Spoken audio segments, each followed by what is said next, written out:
a single leg RDL with a glute loop. So for this, we are going to get into a B stance. So a B stance means that 70% of your weight is going to be on your working foot and about 30% is on the non-working. And I'm going to turn this heel slightly out. So it's not pointed forward directly, it's out a little bit, but everything that we're doing is going to be working this side instead. So when I get into this position, I'll switch legs just so you can see it a little bit better. You're going to put the glute loop underneath your foot, get into that B stance where most of my weight is on this leg. From here, I'm going to think about sending my hips back on the lower until you feel a stretch in your glutes and hamstrings. When you feel a stretch, do not go any lower. So right now my hands are about kneecap height.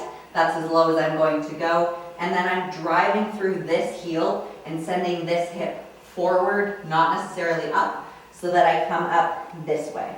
So this hip is fully extended, but my upper body is still rounded a little bit because it's going to be holding onto the loop. I'm not arching it back. That's when you're going to feel your low back more.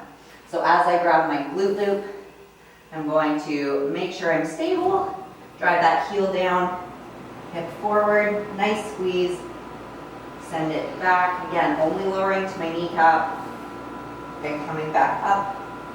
Keep these slow and controlled the entire time. Send that hip back. So I'm not bouncing up and down as fast as I can. I'm going 1 Mississippi, 2 Mississippi, squeeze, 1 Mississippi, 2 Mississippi, right back up. So there's no pause at the bottom here. And almost all of my weight is on this foot. Do all of the reps on one side, and then switch to the other. Same thing, get into that B stance position, and drive that hip forward, and send it back. So only to your kneecaps, send those hips back, keep your core tight.